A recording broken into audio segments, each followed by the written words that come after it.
ইসলামের দৃষ্টিতে কিছু নাম আছে যেগুলো রাখা নিষেধ।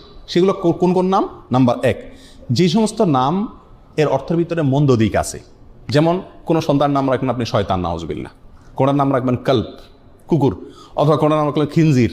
খিনজির নামও রাখছে কে জানি, আমি একবার শুনছি যে কোরআনে আল্লাহ খিনজির শব্দ উল্লেখ করছেন। খিনজির মানে শুকর, তো ছেলের নাম বা মেয়ের নাম রেখে দিয়েছে খিনজির। বলে যে আপনি এই নাম কোথেকে রাখলেন, কেন রাখলেন? বলে যে কোরআনে পাইছি। তো কোরআনে পাইলে কি আপনি রাখবেন নাকি? কোরআনে তো ফেরাউনও আছে, সেজন্য আপনি ফেরাউন নাম রাখবেন না। অতএব খারাপ অর্থ বহন করে এরকম কোনো নাম রাখা উচিত না।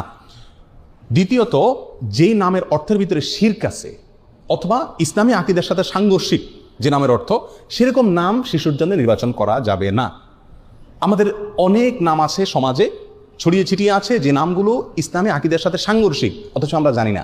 যে নামগুলোর অর্থের ভেতরে শিরকি অর্থ লুকায়িত আছে, অথচ আমরা জানি না। সেরকম কিছু নাম আমরা আজকে আপনাদেরকে বলছি। নাম্বার 1, আব্দুল নবী। এই নামে আমাদের দেশে কিন্তু কোনো কোনো লোকের নাম আছে। আব্দুল নবী মানে হলো নবীর গোলাম। কোনো মানুষ কি নবীর গোলাম হয়? গোলাম তো শুধু আল্লাহর। তাহলে এটা শিরকি নাম। এই নামের অর্থের ভিতরে কি আছে? শিরক আছে। এরকম নাম থাকলে সেটা পরিবর্তন করতে হবে। অনেকে নাম রাখেন আব্দুল আলী। আব্দুল আলী, আল্লাহ আলী, এটা আল্লাহ সুবহানাহু ওয়া তাআলার গুণবাচক 99টি নামের একটি। সেই হিসাবে আপনি রাখতে পারেন। আলী মানে হলো উঁচু, মহান, আল্লাহর গোলাম। আলী আল্লাহ তাআলার গুণবাচক নাম, সেই হিসাবে আব্দুল আলী ঠিক আছে। কিন্তু সাধারণত আমাদের সমাজে আলী রাদিয়াল্লাহু তাআলা আনহুর নামে এই ধরনের নাম রাখা হয়ে থাকে। যদি এখানে আলী বলতে খলিফা আলী রাদিয়াল্লাহু তাআলা আনহুকে উদ্দেশ্য করা হয়, তাহলে আলী মানে হলো ইসলামের চতুর্থ খলিফা আলী রাদিয়াল্লাহু তাআলা আনহুর গোলাম, তাহলে সেটাও কি হবে? শিরকি অর্থ বহন করবে। আর এখানে যে আলী রাদিয়াল্লাহু তাআলা আনহুকে উদ্দেশ্য নেওয়া হচ্ছে, মিন করা হচ্ছে, তার অনেকগুলো প্রমাণও আছে, ইঙ্গিত পাওয়া যায়। এই জন্য এই ধরনের নাম রাখার ক্ষেত্রে সাবধান থাকা উচিত। আলী রাদিয়াল্লাহু তাআলা আনহুকে ঘিরে আর অনেকগুলো নাম আছে আমাদের সমাজে, যেগুলো সংস্কার হওয়া উচিত। যে নামগুলো রাখতে আমাদের সচেতন এবং সাবধান হওয়া উচিত। তার ভিতরে একটা হলো কারামত আলী। কারামত আলী মানে হলো আলীর কারামত। সাধারণত শিয়ারা এই সমস্ত নাম রাখে।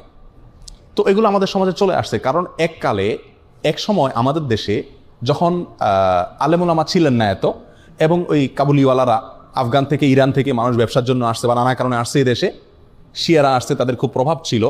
এবং যারা তখন রাষ্ট্র পরিচালনা করতেন, ক্ষমতায় ছিলেন, তাদের ভেতরে শিয়াদের বিরাট প্রভাব ছিল। এই জন্য আমাদের সাধারণ মানুষেরা নামের জন্য এদের কাছে যেত, আর এরা এই সমস্ত নাম দিত, যে সমস্ত নামের সাথে শিয়াদের আকীদা মিশে আছে, এবং সেগুলো আমরা এখনো রেখে চলছি। ওইটার অর্থ হয়তো খেয়াল করি না। কারামত আলী মানে হলো আলী রাদিয়াল্লাহু তাআলার কারামত। যেহেতু ওরা আলী রাদিয়াল্লাহু তাআলা আনহুকে খুব বেশি ভক্তি করে, অতিভক্তি করে, এই জন্য সব নামের মধ্যে আপনারা আলী, হাসান, হোসেন এই 3 নাম পাবেন। আমাদের দেশে যত নাম আছে, বেশিরভাগ বা বিরাট একটা অংশ আছে নামের, যে নামের শেষে কি পাবেন? আলী অথবা হাসান অথবা হোসেন। শরবত আলী, কারামত আলী,